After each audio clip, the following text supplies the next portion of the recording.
Voters choice നിങ്ങൾക്കായി അവതരിപ്പിക്കുന്നത് തിരുക്കൊച്ചി ഫിൻക്യാപ്പ്, മലയാളത്തിന്റെ സ്വന്തം ഗോൾഡ് ലോൺ കമ്പനി. ധരിക്കൂ, നടന്നുകൊണ്ടേയിരിക്കൂ.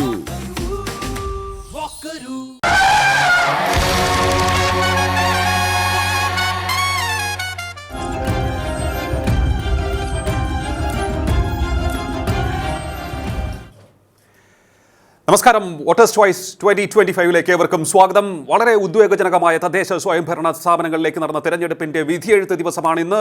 കേരളം കാത്തിരിക്കുന്ന വിധിയെഴുത്തിന് തുടക്കം കുറിച്ചിരിക്കുകയാണ്. വോട്ടെണ്ണൽ ഇന്ന് രാവിലെ തന്നെ തുടങ്ങി. ഏകദേശ ട്രെൻഡിലേക്ക് കേരളം പോയിക്കൊണ്ടിരിക്കുകയാണ്. അതിന്റെ ഏറ്റവും ഒടുവിലത്തെ വിവരങ്ങളും വിശകലനങ്ങളുമായി ഞങ്ങൾ നിങ്ങളോടൊപ്പം ചേരുകയാണ്. എന്നോടൊപ്പമുണ്ട് രാഷ്ട്രീയ നിരീക്ഷകൻ അഡ്വക്കേറ്റ് വേണുഗോപാൽ MS, ന്യൂസ് ഡെസ്കിൽ നിന്നും കുഞ്ചു മുരളി. ഇരുവർക്കും നമസ്കാരം, സ്വാഗതം വോട്ടേഴ്സ് ചോയ്സ് 2025. നമുക്കിപ്പോൾ ഏറ്റവും ആദ്യം പറയാൻ സാധിക്കുന്നത് NDA തിരുവനന്തപുരം കോർപ്പറേഷനിൽ മുന്നേറുന്നു. ഒപ്പം തന്നെ UDF കോർപ്പറേഷനുകളിൽ മുന്നിട്ട് നിൽക്കുന്നു എന്നുള്ളതാണ്. കേരളത്തിൽ 6 കോർപ്പറേഷനുകളാണല്ലോ ഉള്ളത്. അതിൽ 3 UDF മുന്നേറുന്നു. ഒരെണ്ണത്തിൽ മാത്രമായിരുന്നു 2020 അവർക്ക് ഭരണമുണ്ടായിരുന്നത്. ഇക്കുറി 3 അവർ ലീഡ് ചെയ്യുകയാണ്. 2 ഒതുങ്ങിയിരിക്കുകയാണ് LDFന്റെ ലീഡ്.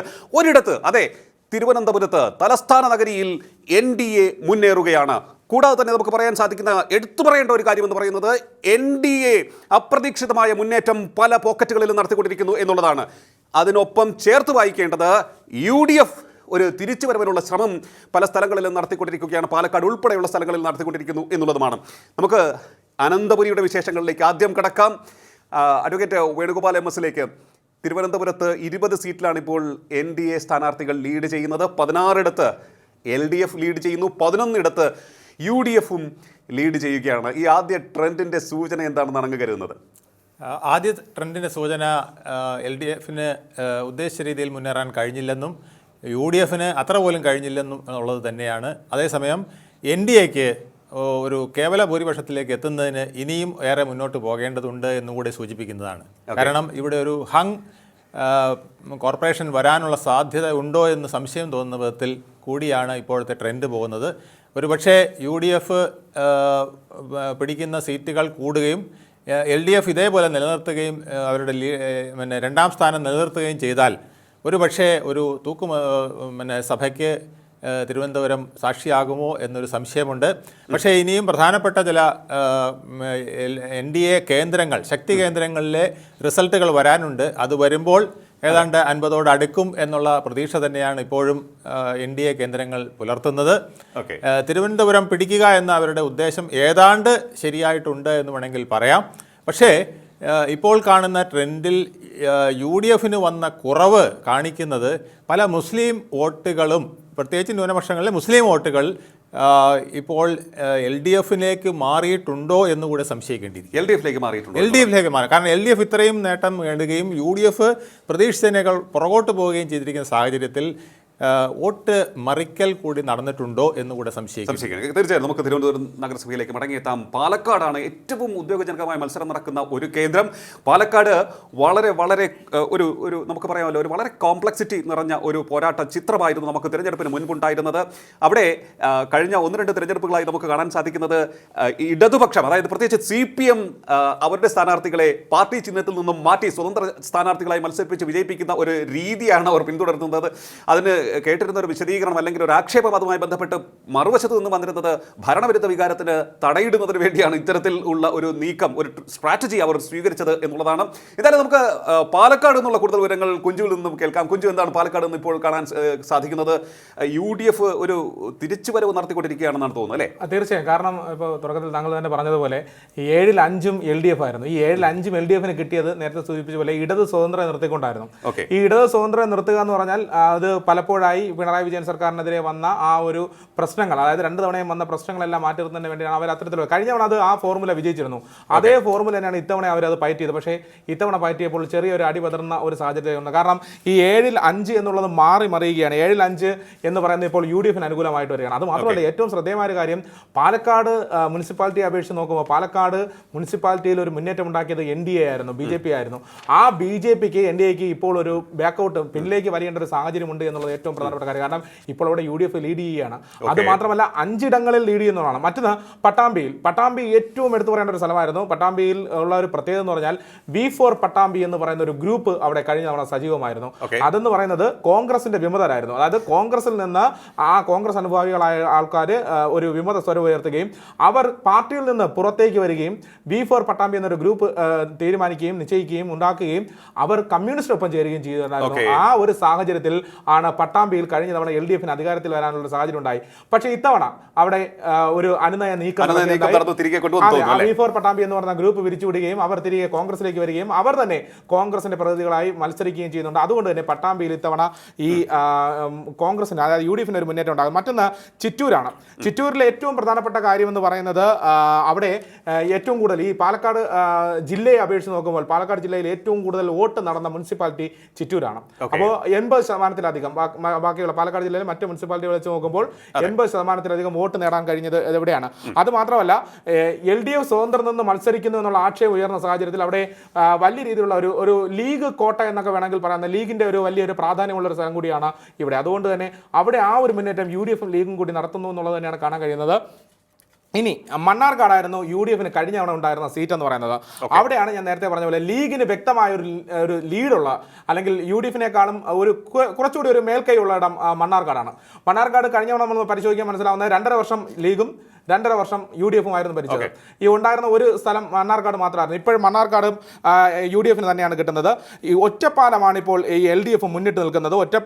ഒറ്റപ്പാലം അതുപോലെ ഷൊർണൂർ ഈ 2 സ്ഥലങ്ങളിലാണ് ഇപ്പോൾ LDF മുന്നിട്ട് നിൽക്കുന്നത്. പാലക്കാട് ജില്ലയെ സംബന്ധിച്ചിടത്തോളം NDAക്ക് ഒരു മുന്നേറ്റം ഉണ്ടാക്കാൻ, അതായത് പാലക്കാട് മുനിസിപ്പാലിറ്റിയുടെ ജില്ല ഒട്ടാകെ NDAക്ക് ഒരു മുന്നേറ്റം ഉണ്ടാക്കാൻ കഴിയുമെന്ന് BJP വിചാരിച്ചിരുന്ന സ്ഥലമാണ്. പ്രചരണ സ്ഥലങ്ങളിൽ തൃശ്ശൂർ കഴിഞ്ഞാൽ പാലക്കാട് വലിയ പ്രാധാന്യം കൊടുത്തു. പാലക്കാടും പത്തനംതിട്ടയും BJP വലിയ പ്രാധാന്യം കൊടുത്തിരുന്ന ജില്ലകൾ കൂടിയാണ്. അപ്പോൾ അതുകൊണ്ട് തന്നെ ഈ മുനിസിപ്പാലിറ്റികളിലൂടെ അല്ലെങ്കിൽ പാലക്കാട് മുനിസിപ്പാലിറ്റിയിലും മറ്റ് 6 ഇടങ്ങളിലൂടെ പാലക്കാട് ഉൾപ്പെടെയുള്ള മറ്റ് 7 മുനിസിപ്പാലിറ്റികളുടെ ഒരു തേരോട്ടം ഉണ്ടാക്കുകയും ജില്ലയിൽ തന്നെ ഒരു മാറ്റം കൊണ്ടുവരാൻ സാധിക്കുമെന്ന് കരുതിയിരുന്നിടത്താണ് BJPക്ക് ഒരു പിൻവലിവ് സംഭവിക്കുന്നത്. അവിടെ ലീഡ് നില ഇപ്പോൾ UDFിന്റെ കയ്യിലാണ് എങ്കിലും കഴിഞ്ഞ തവണ ഇതുപോലെയായിരുന്നു. ഈ ഒരു ട്രെൻഡ് നിലനിർത്തിയിരുന്നു.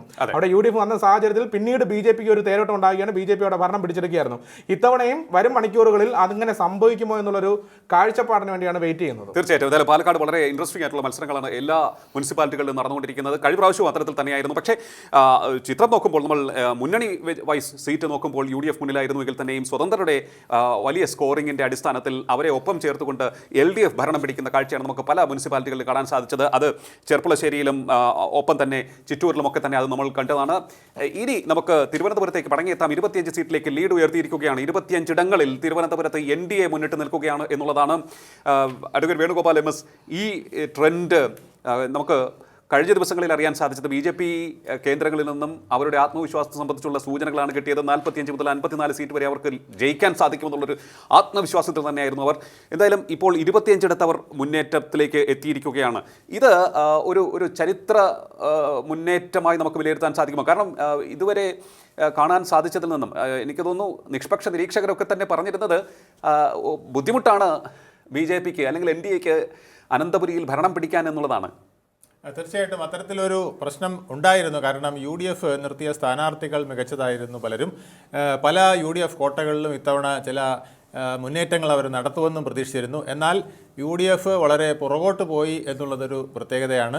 അതുകൊണ്ട് തന്നെ LDFന് പല സ്ഥലങ്ങളിലും സ്കോർ ചെയ്യാൻ കഴിഞ്ഞിട്ടുണ്ട്. അതുകൊണ്ട് സ്ട്രെയിറ്റ് ഫൈറ്റ് ഏതാണ്ട് LDFും NDAയും തമ്മിലായിരിക്കുന്നു. എന്നാൽ NDA കംഫർട്ടബിൾ ആയിട്ട് ഇപ്പോൾ മുന്നോട്ട് പോവുകയാണ്. ഈ ട്രെൻഡ് പോവുകയാണെങ്കിൽ ഏതാണ്ട് 50ഓളം സീറ്റുകളിലേക്ക് അവർക്ക് എത്താൻ കഴിയും ഇപ്പോഴത്തെ ട്രെൻഡ്. പക്ഷേ ഇതിനേക്കാൾ കുറച്ചുകൂടെ വേഗത്തിൽ പോകും എന്നാണ് തോന്നുന്നത്. കാരണം ഇനിയും പ്രധാനപ്പെട്ട അവരുടെ ചില മേഖലകൾ കഴക്കൂട്ടം, അതുപോലെ തന്നെ നേമം, തിരുവനന്തപുരത്തിൻ്റെ ചില ഭാഗങ്ങൾ, ഇവിടുത്തെയൊക്കെ കുറച്ചുകൂടെ ട്രെൻഡുകൾ വരാനുണ്ട്. അത് കാണിക്കുന്നത് തീർച്ചയായിട്ടും NDAക്ക് 50 അല്പം മുകളിലോട്ട് പോകാൻ കഴിയുമെന്ന് തന്നെയാണ്. ഇപ്പോൾ അവർക്ക് പ്രതീക്ഷ ഒട്ടും തന്നെ നഷ്ടപ്പെടേണ്ട സാഹചര്യമല്ല, പ്രതീക്ഷ നിലനിർത്താൻ കഴിയുന്ന സാഹചര്യം തന്നെയാണ്. ഏതാണ്ട് തിരുവനന്തപുരത്തിൻ്റെ ഒരു ജനവിധി എന്ന് പറയുന്നത് NDAക്ക് അനുകൂലമാണ് എന്ന് ഏറെക്കുറെ ബോധ്യമാണ്. ഞാൻ മടങ്ങിയെത്താം അങ്ങയിലേക്ക്. നമുക്ക് കൊച്ചിയിലേക്ക് പോകേണ്ടതുണ്ട്. കൊച്ചിയിൽ വളരെ വളരെ വാശിയേറിയ മത്സരമാണ് ഇപ്പോൾ നടന്നുകൊണ്ടിരിക്കുന്നത് നമുക്ക് മനസ്സിലാക്കാൻ സാധിക്കും. നമ്മുടെ കൊച്ചിയിൽ നിന്നും bureau chief Shri MS Sajeevan ചേരുകയാണ്. Good morning. എന്താണ് നമുക്ക് കൊച്ചിയിൽ നിന്നും നൽകാൻ സാധിക്കുന്ന ലേറ്റസ്റ്റ് അപ്ഡേറ്റ്സ് അവിടെ UDF എത്രത്തോളം മുന്നിലേക്ക് വരാൻ സാധിക്കുന്നുണ്ട്? കാരണം തുടക്കത്തിൽ അവർക്കൊരു മുന്നേറ്റം ഉണ്ടാക്കാൻ സാധിക്കുന്നു എന്നുള്ളൊരു സൂചനകളുണ്ടായിരുന്നു. Good morning. എറണാകുളം ജില്ലയിലെ UDF ഒരു ആധിപത്യമുള്ള ജില്ലയാണ്. അത് തുടരുന്നതായിട്ടാണ് ഇപ്പോൾ നിലവിലെ ട്രെൻഡ് നമുക്ക് കാണുന്നത്. കൊച്ചി കോർപ്പറേഷനിലാണ് ഒരു വ്യത്യാസം. കൊച്ചി കോർപ്പറേഷന്റെ ഭരണം LDF പിടിക്കും എന്ന തസ്തികയിൽ തന്നെയാണ് നിൽക്കുന്നത്. അവരാണ് ഭൂരിപക്ഷം സ്ഥലങ്ങളിൽ മുന്നേറുന്നത്. കോർപ്പറേഷനിലെ പ്രത്യേകത പ്രതിപക്ഷ നേതാവായിരുന്ന കോൺഗ്രസിലെ ആന്റണി പുനീത്ര ഐലൻഡിലെ നോർത്തിൽ തോറ്റു എന്നുള്ളതാണ് പ്രത്യേകത. അവിടെ BJP സ്ഥാനാർത്ഥിക്ക് പത്മകുമാരിയാണ് ജയിച്ചിരിക്കുന്നത്. BJP അവിടുത്തെ സ്ഥാനാർത്ഥി പത്മകുമാരിയാണ് അവിടെ വിജയിച്ചതെന്ന് തോന്നുന്നു അല്ലെ? വലിയൊരു തിരിച്ചടിയാണ് അവർക്ക് ഉണ്ടായിരിക്കുന്നത്. BJPയുടെ തന്നെയാണ് അവിടെ. അതെ അതെ അതെ, അതാണ് UDF ഉണ്ടായാലും ഒരു കോട്ടമായി വന്നിട്ടുള്ളത്. പിന്നീട് ഒരു ട്രെൻഡ് കാണുന്നത് തൃപ്പൂണിത്തുറയിലാണ്. തൃപ്പൂണിത്തുറ BJP വളരെ മുന്നിലാണ്. ഭരണം പിടിക്കാൻ കഴിയുന്നില്ലെങ്കിലും ഏതാണ്ട് അതിനടുത്ത തരത്തിലുള്ള ഒരു സീറ്റ് ഇപ്പോൾ തന്നെ അവർക്ക് നേടിയിട്ടുണ്ട്. ഞാനത് ചോദിച്ചോട്ടെ, തൃപ്പൂണിത്തുറയിൽ BJP നല്ല പ്രകടനം കാഴ്ചവെക്കുമെന്നുള്ളൊരു റിപ്പോർട്ടുകളാണ്, വിലയിരുത്തലുകളാണ് കഴിഞ്ഞ ദിവസങ്ങളിലൊക്കെ തന്നെ വന്നിരുന്നത്. അതിനനുസൃതമായിട്ടുള്ളൊരു മുന്നേറ്റം അവർക്ക് ഇപ്പോൾ ഉണ്ടാക്കാൻ സാധിക്കുന്നുണ്ട് എന്നാണോ നമുക്ക് പറയാൻ കഴിയുന്നത്? 18 സീറ്റുകളിലാണ് നിലവിൽ അവർ മുന്നേറി നിൽക്കുന്നത്. അതിൽ 12 സീറ്റുകളിലെ വിജയം പ്രഖ്യാപിച്ചും കഴിഞ്ഞിട്ടുണ്ട്. ജില്ലാ പഞ്ചായത്തിൽ UDF ആധിപത്യം തന്നെയാണ് ഇപ്പോഴും തുടരുന്നത്. കഴിഞ്ഞ തവണ UDF ഭരണത്തിലുണ്ടായിരുന്നത്. ജില്ലാ പഞ്ചായത്തിൽ ഇപ്പോഴും UDF ആണ് നിൽക്കുന്നത്. കോർപ്പറേഷനിലെ ലീഡ് നില എന്താണെന്ന് നമുക്കിപ്പോൾ പറയാൻ കഴിയുന്നുണ്ടോ? കോർപ്പറേഷനിൽ കൊച്ചി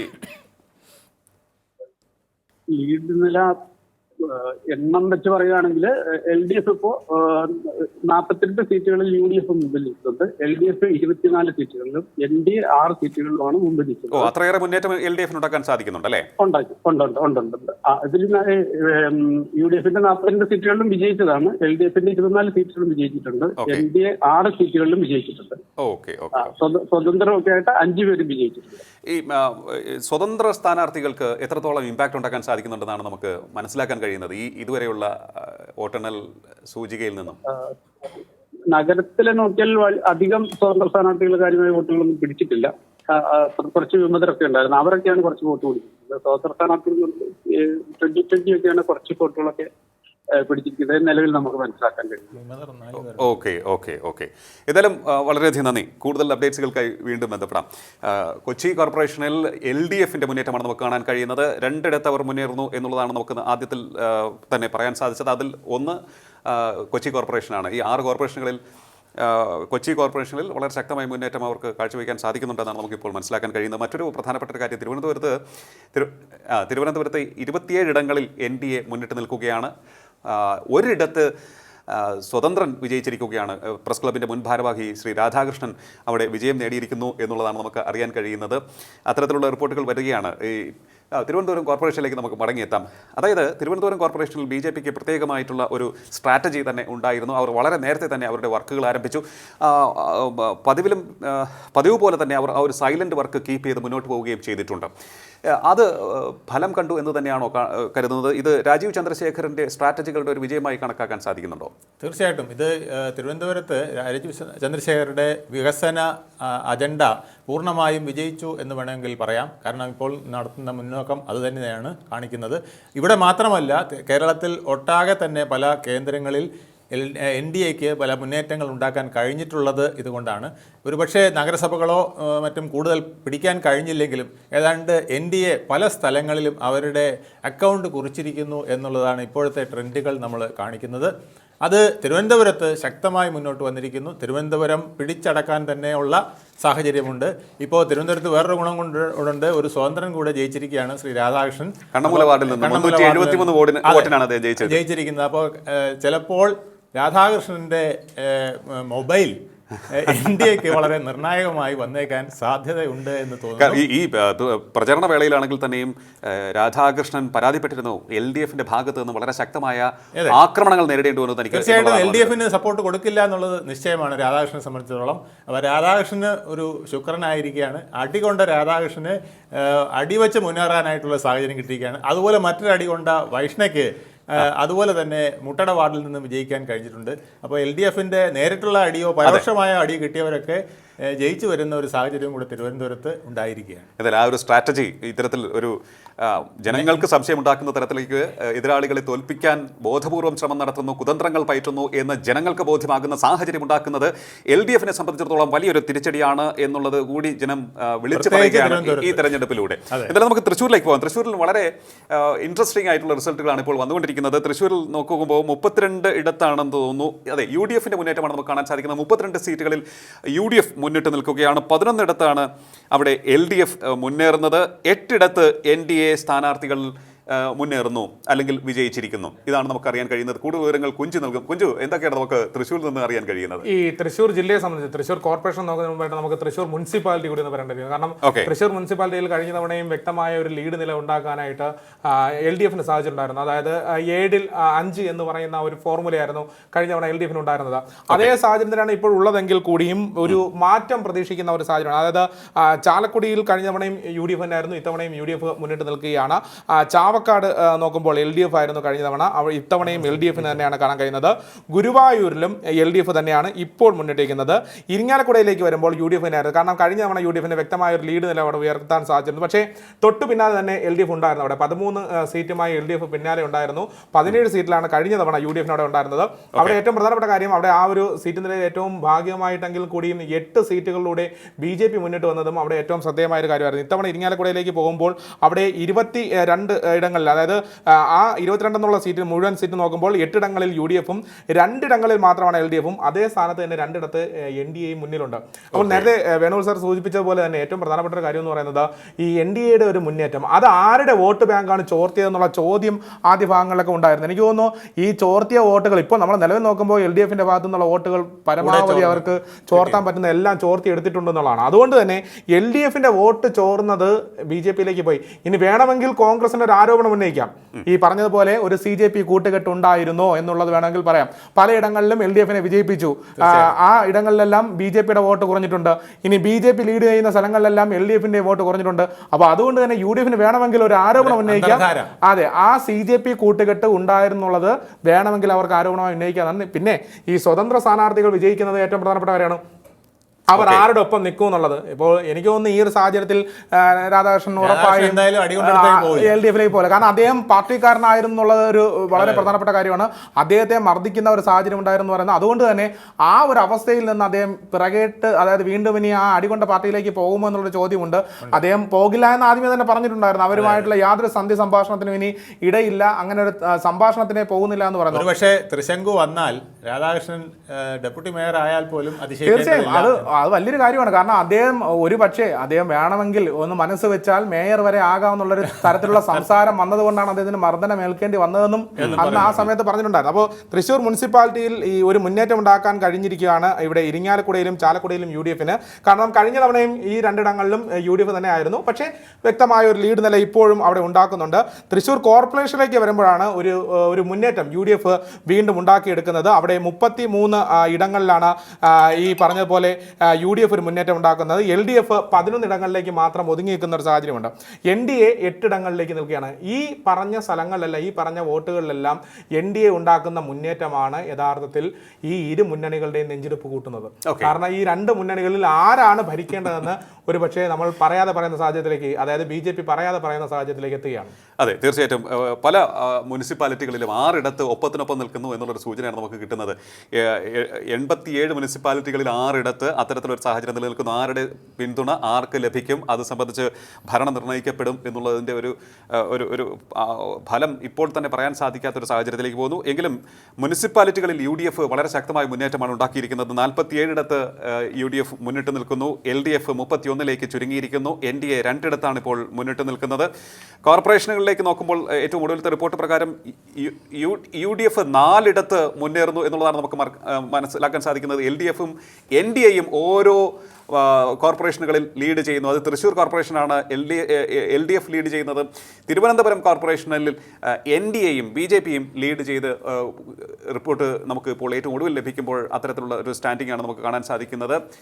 നമുക്ക് എന്തായാലും ഈ ഒരു തെരഞ്ഞെടുപ്പ് റിസൾട്ടിലേക്ക് കാര്യങ്ങൾ പോകുമ്പോൾ തിരുവനന്തപുരം കോർപ്പറേഷൻ ആര് ഭരിക്കും എന്നുള്ളത് സംബന്ധിച്ചുള്ള ഒരു സൂചനകളും അതുപോലെ തന്നെ വിലയിരുത്തലുകളും ഇപ്പോൾ നടന്നുകൊണ്ടിരിക്കുകയാണ്. അതുപോലെ നമ്മൾ കൊല്ലത്തേക്ക് പോകുമ്പോൾ കൊല്ലത്തും വളരെ ശക്തമായ മത്സരമാണ് നടക്കുന്നത്. പക്ഷേ ചില പോക്കറ്റുകളിൽ അവിടെ UDF-ന് മുന്നേറ്റം ഉണ്ടാക്കാൻ സാധിക്കുന്നുണ്ട്. NDA സ്ഥാനാർത്ഥികളും അവിടെ വിജയിച്ചു വരുന്നുണ്ട്. അപ്പോൾ ഒരു സമഗ്ര ആധിപത്യം LDF-ന് നഷ്ടപ്പെടുകയാണോ എന്നുള്ളൊരു തോന്നലുണ്ട്. ഈ പൊതുവിൽ അപ്രതീക്ഷിതമായി, അതായത് LDF-ന് വളരെ വലിയ ആത്മവിശ്വാസമായിരുന്നു, എന്നും അവർക്ക് വിജയം നേടാൻ സാധിക്കും എന്നുള്ള ഒരു ആത്മവിശ്വാസം തദ്ദേശ സ്വയംഭരണ തിരഞ്ഞെടുപ്പുകളിൽ ഉണ്ട്. പക്ഷേ ഇക്കുറി ആ ഒരു ആത്മവിശ്വാസത്തിന് തിരിച്ചടിയേൽക്കുന്ന ഒരു സാഹചര്യമാണ് ഉണ്ടായത്. ഒക്ടോബർ 19 മുഖ്യമന്ത്രി പിണറായി വിജയൻ വലിയ ആകർഷകമായിട്ടുള്ള പദ്ധതികൾ പ്രഖ്യാപിച്ചു. ക്ഷേമ പെൻഷൻ ഉയർത്തി, വനിതാക്ഷേമ സംബന്ധിച്ചുള്ള പ്രഖ്യാപനങ്ങൾ നടത്തി. അത് ജനങ്ങൾ കുറേയേറെ പോക്കറ്റുകളിൽ നിന്നും സംസാരിക്കുകയും ചെയ്തു. ഇതാണ് ഞങ്ങൾക്ക് വേണ്ടത് എന്ന് പറഞ്ഞു. പക്ഷേ ഒരു ആഴത്തിൽ പരിശോധിക്കുമ്പോൾ ജനങ്ങളുടെ വിധിയെഴുത്ത് അത്രത്തോളം അനുകൂലമായില്ല എന്നാണ് നമുക്ക് കണക്കാക്കാൻ സാധിക്കുന്നത് തോന്നുന്നു, അല്ലേ? തീർച്ചയായിട്ടും. കാരണം ജനവിരുദ്ധമായ ചില പദ്ധതികൾ അല്ലെങ്കിൽ ചില ശൈലികൾ ഇടതുപക്ഷം കൈക്കൊണ്ടു എന്നുള്ളത് ജനങ്ങളുടെ ഇടയിൽ വളരെ അമർഷമുണ്ടാക്കിക്കൊണ്ട് വളരെ നാളുകളായി നിൽക്കുകയാണ്. എനിക്ക് പലപ്പോഴും അതിശയം തോന്നിയിട്ടുണ്ട് എന്തുകൊണ്ടാണ് LDF ഇത് നേരത്തെ തന്നെ സ്വിച്ച് ഓഫ് ചെയ്യാത്തത് എന്നുള്ളത്. പ്രത്യേകിച്ച് ഈ KSEB-യിലെ നിരക്ക് വർധന ഒക്കെ ജനങ്ങൾ നേരിട്ട് ഓരോ ദിവസവും നമുക്ക് ഈ ക്ഷേമ പെൻഷൻ കിട്ടുമ്പോൾ ആഹ്ലാദിക്കുന്ന പോലെ തന്നെയാണ് ഓരോ മാസവും ബില്ലടയ്ക്കാൻ പോകുമ്പോൾ, അല്ലെങ്കിൽ 2 മാസത്തിലൊരിക്കൽ ബില്ലടയ്ക്കാൻ പോകുമ്പോൾ അവർ പ്രാഗിക്കൊണ്ടാണ് പലപ്പോഴും പോയിരുന്നത് എന്നുള്ളത് എന്തുകൊണ്ട് LDF നേതാക്കൾ മനസ്സിലാക്കിയില്ല എന്നുള്ളത് എനിക്ക് പലപ്പോഴും വിഷമം തോന്നിയിട്ടുണ്ട്. അതുപോലെ തന്നെ അയ്യപ്പൻ LDF-നെ കൈവിട്ടു, UDF-നെ പിന്തുണച്ചു എന്ന് വേണം നമുക്കിപ്പോൾ മനസ്സിലാക്കാൻ. UDF-ആണ് ഏറ്റവും കൂടുതൽ അയ്യപ്പനെ വിളിച്ചത്. ആ അയ്യപ്പൻ UDF-ന് കനിഞ്ഞിട്ടുണ്ട് എന്ന് തന്നെയാണ് ഇപ്പോഴത്തെ മുനിസിപ്പാലിറ്റികളുടെയും പല നഗരസഭകളുടെയും ട്രെൻഡുകൾ ബോധ്യപ്പെടുന്നത്. ഞാൻ അങ്ങനെയൊക്കെ വരാം. അത് പറഞ്ഞപ്പോഴാണ് ഓർത്തത്. ഏതാണ് പത്തനംതിട്ടയിലാണ് ഇക്കുറി, അതായത് തദ്ദേശ സ്വയംഭരണ തെരഞ്ഞെടുപ്പിൽ എപ്പോഴും അതാത് മേഖലകളിലെ പ്രാദേശിക വിഷയങ്ങൾ തന്നെയായിരിക്കുമല്ലോ കൂടുതലും ചർച്ച ചെയ്യപ്പെടുകയും ജനങ്ങൾ കണക്കിലെടുക്കുകയും ചെയ്യുന്നത്. അങ്ങനെ വരുമ്പോൾ ശബരിമല സ്വർണ്ണക്കൊള്ള വിഷയം ഏറ്റവും അധികം ചർച്ച ചെയ്യുകയും ഏറ്റവും കൂടുതൽ അതിനെ വോട്ടിങ്ങിന് സ്വാധീനിക്കുന്ന ഒരു ഘടകമായി മാറുകയും ചെയ്യുന്നത് പത്തനംതിട്ട ജില്ലയിൽ തന്നെയായിരിക്കും. പത്തനംതിട്ട ജില്ലയുടെ വിവരങ്ങളാണ് നമുക്കിനി അറിയേണ്ടത്. പത്തനംതിട്ടയിൽ എങ്ങനെയുണ്ട്, അവിടെ NDA-ക്ക് മുന്നേറ്റം ഉണ്ടാക്കാൻ സാധിക്കുന്നുണ്ടോ? പന്തളം നഗരസഭ NDA ഭരിച്ചിരുന്ന മുനിസിപ്പാലിറ്റിയാണ്. അതുപോലെ തന്നെ പന്തളം മുനിസിപ്പാലിറ്റിയുടെ സമീപ പ്രദേശങ്ങളിലുള്ള മുനിസിപ്പാലിറ്റികളിലും NDA-ക്ക് മുന്നേറ്റം ഉണ്ടാക്കാൻ സാധിക്കും എന്നുള്ള വിലയിരുത്തലുകളുണ്ടായിരുന്നു. അതൊക്കെ തന്നെ എത്രത്തോളം ശരിയായിട്ടുണ്ട് എന്ന് നമുക്ക് നോക്കാം. കുഞ്ചു, എന്താണ് പത്തനംതിട്ടയിൽ നിന്ന് നമുക്ക് കിട്ടുന്ന വിവരങ്ങൾ? കഴിഞ്ഞ തവണ പന്തളം മുനിസിപ്പാലിറ്റി 18 സീറ്റോട് കൂടിയാണ് NDA ഭരണം പിടിച്ചെടുത്തെന്നാണ് പറയാം. പക്ഷേ ഇത്തവണ അവിടെ UDF ആണ്. ഇപ്പോൾ നേരത്തെ അദ്ദേഹം സൂചിപ്പിച്ചതുപോലെ അയ്യപ്പൻ യഥാർത്ഥത്തിൽ കൂട്ടുപിടിച്ചിരിക്കുന്ന, അല്ലെ അയ്യപ്പൻ അനുഗ്രഹിച്ചത് UDF-നെ ആണെന്ന് വേണമെങ്കിൽ പറയാം. അടൂർ മുനിസിപ്പാലിറ്റി കഴിഞ്ഞ തവണ LDF-ന്റെ കയ്യിലായിരുന്നു, ഇത്തവണയും അത് NDF-ന്റെ കയ്യിൽ തന്നെയാണ് എന്നുള്ള കാര്യത്തിലേക്കാണ്, അല്ലെങ്കിൽ അത്തരം ഒരു നീക്കുപോക്കിലേക്ക് തന്നെയാണ് പോകുന്നത്. LDF ലീഡ് ചെയ്യുകയാണ്. പക്ഷേ പന്തളം, അതുപോലെ പത്തനംതിട്ട, തിരുവല്ല, ഈ 3 മുനിസിപ്പാലിറ്റികളിലും UDF-ന്റെ ഒരു മുന്നേറ്റം ഉണ്ടാകുന്നു. മുനിസിപ്പാലിറ്റികളിൽ UDF വ്യക്തമായ ഒരു മുന്നേറ്റം ഉണ്ടാക്കുന്നു എന്ന് പറയുന്നത്, കോർപ്പറേഷനുകളിൽ ഒരു മുന്നേറ്റം ഉണ്ടാക്കുന്നു എന്ന് പറയുന്നത് UDF-ന്റെ ഒരു വലിയ എടുത്തു പറയേണ്ടത്. കാരണം നേരത്തെ നമ്മൾ പറഞ്ഞു, NDA അതായത് BJP പിടിക്കുന്ന വോട്ട് വളരെ പ്രധാനമാണെന്ന് പറയുന്നത് പോലെ തന്നെ ഈ ത്രിതല പഞ്ചായത്ത് തിരഞ്ഞെടുപ്പുകളിൽ ഈ മുനിസിപ്പാലിറ്റിയും കോർപ്പറേഷനും UDF ഒരു മുന്നേറ്റം ഉണ്ടാക്കാൻ കഴിയുന്നു എന്ന് പറയുന്നത് ഏറ്റവും എടുത്തു പറയേണ്ടത്. കാരണം കഴിഞ്ഞ 2 ടേമിൽ നമ്മൾ അത്തരത്തിലുള്ള ഒരു മുന്നേറ്റം തുടക്കത്തിൽ നമ്മൾ കാണാൻ കഴിഞ്ഞിരുന്നില്ല. തുടക്കത്തിൽ തന്നെ അവരുടെ ആധിപത്യം പുലർത്തുന്ന ഒരു സാഹചര്യം മുനിസിപ്പാലിറ്റികളിലൊക്കെ. പക്ഷേ ഇത്തവണ അത് കണ്ടില്ല. അത് മാത്രമല്ല, നേരത്തെ സൂചിപ്പിച്ച പോലെ പത്തനംതിട്ടയെ സംബന്ധിച്ചിടത്തോളം പ്രാദേശികമായി ചർച്ച ചെയ്യപ്പെടുന്ന വിഷയം എന്ന് പറയുന്നത് ശബരിമല തന്നെയാണ്, സ്വർണ്ണക്കൊള്ള തന്നെയാണ്. ആ സ്വർണ്ണക്കൊള്ള വിഷയത്തെ മാക്സിമം യൂട്ടിലൈസ് ചെയ്യാനായിട്ട് കോൺഗ്രസിന് സാധിച്ചു, BJP-ക്കും സാധിച്ചു എന്നുള്ളതാണ്. അതിലൊരു പരിധി വരെ BJP പിന്നോട്ട് വലിഞ്ഞോ എന്നുള്ളൊരു സംശയം ഉണ്ടായിരുന്നു. കാരണം സമരമുഖങ്ങളിലേക്ക് എത്തിയപ്പോൾ BJP എന്ത് സമരങ്ങളാണ് ചെയ്തതെന്നുള്ള ചോദ്യം UDF ഉന്നയിച്ചിട്ടുണ്ടായിരുന്നു. എന്ത് തരത്തിലുള്ള സമരങ്ങളാണ് ഉണ്ടാക്കിയത്? ഇവിടെ UDF അതിന് വേണ്ടിയുള്ള കാര്യങ്ങളെല്ലാം ചെയ്തപ്പോൾ, അല്ലെങ്കിൽ സമരങ്ങളെല്ലാം ചെയ്തപ്പോൾ, അവരുടെ സമരങ്ങൾ എന്ന് പറയുന്ന പ്രത്യക്ഷ സമരങ്ങളിലായിരുന്നു, പലതരത്തിലുള്ള ക്യാമ്പയിനുകളായിരുന്നു.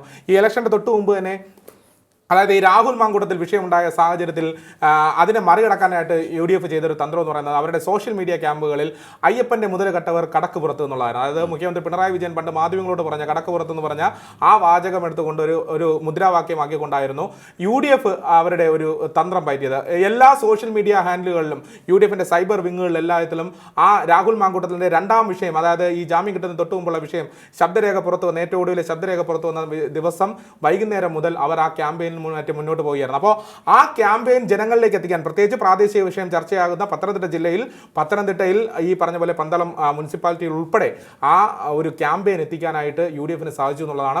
അങ്ങനെ സാധിച്ചത് കൊണ്ട് തന്നെയാണ് ഇപ്പോൾ UDF മുന്നിട്ട് നിൽക്കാൻ സാധിക്കുന്നത്. പന്തളത്ത് UDF മുന്നിട്ട് നിൽക്കാൻ സാധിക്കുന്നത്. കഴിഞ്ഞ തവണ 18 ഇടത്ത് NDA ജയിച്ചെടുത്ത് ഇപ്പോൾ 5 സീറ്റുകളിലാണ് ഒരു മുന്നേറ്റം ഉണ്ടാക്കാൻ സാധിക്കുന്നത്.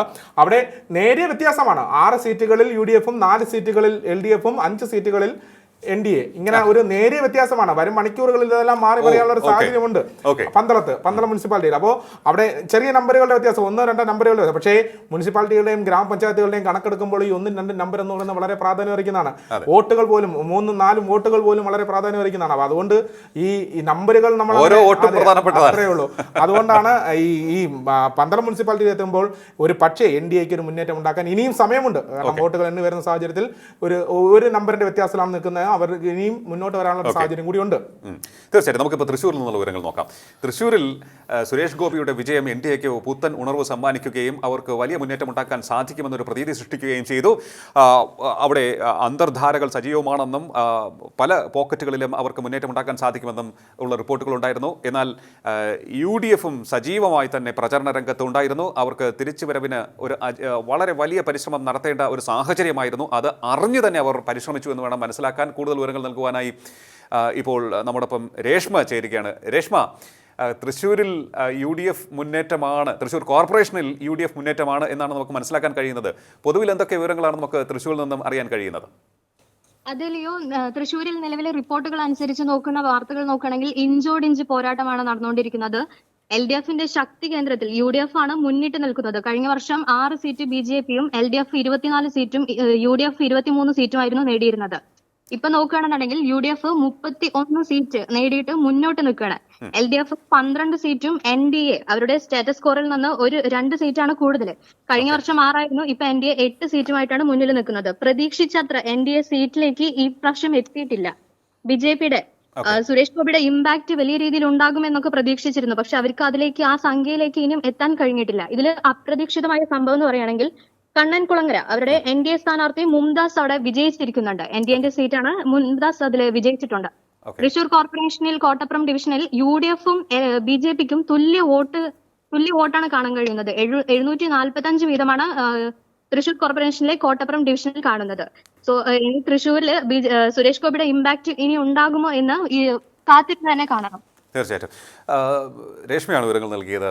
തൃശ്ശൂരിൽ നിന്നുള്ള വിവരങ്ങൾ വളരെ ഇഞ്ചോടിഞ്ച് പോരാട്ടമാണ് അവിടെ നടക്കുന്നത്. പക്ഷേ ഞാനൊന്ന് നോക്കുമ്പോൾ തൃശ്ശൂരിൽ സുരേഷ് ഗോപി വിജയിച്ചതിന് ശേഷം ഏറ്റവും അധികം സൈബർ ആക്രമണത്തിന് വിധേയനായിട്ടുള്ള ഒരു രാഷ്ട്രീയ നേതാക്കളിൽ ഒരാളാണ് സുരേഷ് ഗോപി എന്ന് നമുക്ക് മനസ്സിലാക്കാൻ വളരെ അതിന് മറ്റ് പ്രശ്നം വെച്ച് നോക്കേണ്ട കാര്യമൊന്നുമില്ല. കൃത്യമായിട്ട് നമുക്ക് മനസ്സിലാക്കാൻ കഴിയും. കൃത്യമായ ടാർഗറ്റോടു കൂടി അവർ മുന്നോട്ട് പോയി. ഇടതുപക്ഷമാണ് പ്രത്യേകിച്ച് പോയത്. അപ്പോൾ ഇടതുപക്ഷവും വലതുപക്ഷവും ഒരുമിച്ച് നിന്ന് സുരേഷ് ഗോപി ആക്രമിക്കുന്ന കാഴ്ചയല്ലേ നമ്മൾ കണ്ടത്. അത് ഈ വോട്ടിങ്ങിൽ കൂടി കാണാൻ സാധിക്കുന്നുണ്ട് തോന്നല്ലേ? സുരേഷ് ഗോപിയുടെ ഏതെങ്കിലും തരത്തിലുള്ള ഒരു ജസ്റ്റേഴ്സ് അദ്ദേഹത്തിന് എതിരെ ഉപയോഗിക്കാൻ സാധിക്കുന്നത് ഉണ്ട് എങ്കിൽ അത് പരമാവധി പ്രയോജനപ്പെടുത്തുന്ന ഒരു സാഹചര്യത്തിലേക്ക് പ്രതിപക്ഷ അല്ലെങ്കിൽ എതിർപക്ഷത്ത് നിൽക്കുന്ന രാഷ്ട്രീയ പാർട്ടികൾ പോകുന്നു അല്ലേ? അത് സുരേഷ് ഗോപിയുടെ കാര്യത്തിൽ മാത്രമല്ല, NDAയിൽ അല്ലെങ്കിൽ BJPയിൽ ഏത് നേതാവ് ഉയർന്നു വരുന്നോ അയാൾക്കെതിരെ എന്തെങ്കിലും പ്രശ്നങ്ങൾ പറഞ്ഞുകൊണ്ട് നിരന്തരം മാധ്യമങ്ങളും അതുപോലെ തന്നെ സോഷ്യൽ മീഡിയയും ഫേസ്ബുക്കും ഒക്കെ രംഗത്ത് വന്നുകൊണ്ട് അവരെ ടാർണിഷ് ചെയ്യാനുള്ളൊരു ശ്രമം നടത്തുന്നുണ്ട്. അതിന് ഇരയായി കൊടുക്കാൻ സുരേഷ് ഗോപി ചില പോസ്റ്ററുകൾ എടുക്കാറുമുണ്ട് എന്നുള്ളതാണ് ഏറ്റവും ദയനീയമായ കാര്യം. ഇത് രാജീവ് ചന്ദ്രശേഖർക്കും നേരിടുന്നുണ്ട്. രാജീവ് ചന്ദ്രശേഖറിൻ്റെ മുണ്ടെടുക്കുന്നത് മുതൽ വർത്തമാനം പറയുന്നത് മുതൽ അദ്ദേഹത്തിന്റെ വികസനത്തിന്റെ കാര്യം പറയുന്നത് മുതൽ എല്ലാത്തിലും അദ്ദേഹത്തിനും കൊട്ട് കിട്ടുന്നുണ്ട്. പക്ഷെ അദ്ദേഹം വളരെ ബുദ്ധിപൂർവ്വം പുറകോട്ട് നിൽക്കാൻ ശ്രമിക്കുമ്പോൾ ഇടിച്ചു കയറി മുന്നോട്ട് നിന്ന് അതിനെ എതിർക്കാൻ ശ്രമിക്കുന്ന സുരേഷ് ഗോപിക്ക് പലപ്പോഴും തിരിച്ചടി കിട്ടാറുണ്ട്. ആ തിരിച്ചടി ചിലപ്പോൾ ഈ പ്രോപ്പഗാൻഡയുടെ ഭാഗമായി വികൃതമായിട്ടായിരിക്കും പലപ്പോഴും പലയിടത്തും പ്രദർശിപ്പിക്കുന്നത് എന്നുള്ളൊരു ദുഃഖവും കൂടെ അദ്ദേഹത്തിന് നേരിടേണ്ടി വരുന്നുണ്ട്. അതിൻ്റെ ഒരു പ്രതിഫലനമായിരിക്കാം ഒരുപക്ഷെ തൃശ്ശൂരിൽ മുമ്പുണ്ടായിരുന്ന ആ ഒരു സുരേഷ് ഗോപി എന്ന് പറയുന്ന ആ ഒരു ഇമേജിന് കോട്ടം തട്ടിയിട്ടുണ്ടോ എന്ന് സംശയിക്കേണ്ടതുണ്ട്. ഇത്തവണ അദ്ദേഹത്തിൻ്റെ പിന്നിൽ നിന്നുകൊണ്ട് അദ്ദേഹത്തിൻ്റെ മുന്നിൽ നിന്നുകൊണ്ടോ പിന്നിൽ നിന്നുകൊണ്ടോ നേരിടേണ്ട പല സ്ഥലങ്ങളിലും അവർ പുറകോട്ട് പോയിരിക്കുന്നു. തൃശ്ശൂരിൽ വേണ്ടത്ര മുന്നോട്ട് വരാൻ, അതായത് കഴിഞ്ഞ തവണ 6 സീറ്റ് ഉണ്ടായിരുന്നെങ്കിൽ ഇപ്പോൾ 8 എത്തിയിട്ടുള്ളൂ.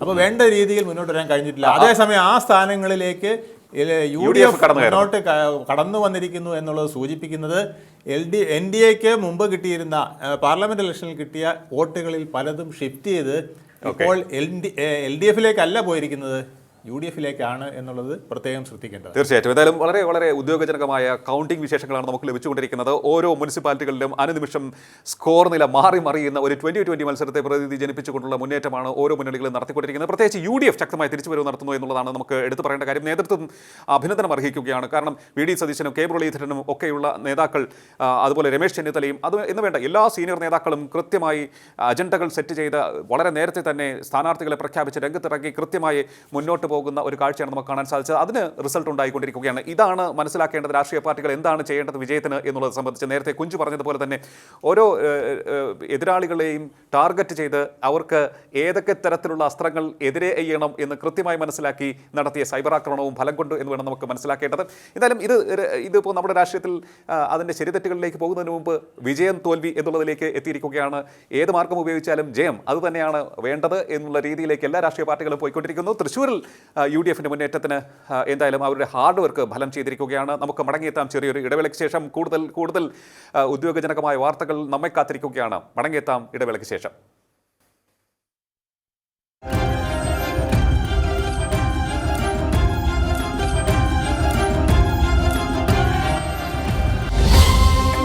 വോട്ടേഴ്സ് ചോയ്സ് നിങ്ങൾക്കായി അവതരിപ്പിച്ചത് തിരുക്കൊച്ചി ഫിൻക്യാപ്പ്, മലയാളത്തിന്റെ സ്വന്തം ഗോൾഡ് ലോൺ കമ്പനി.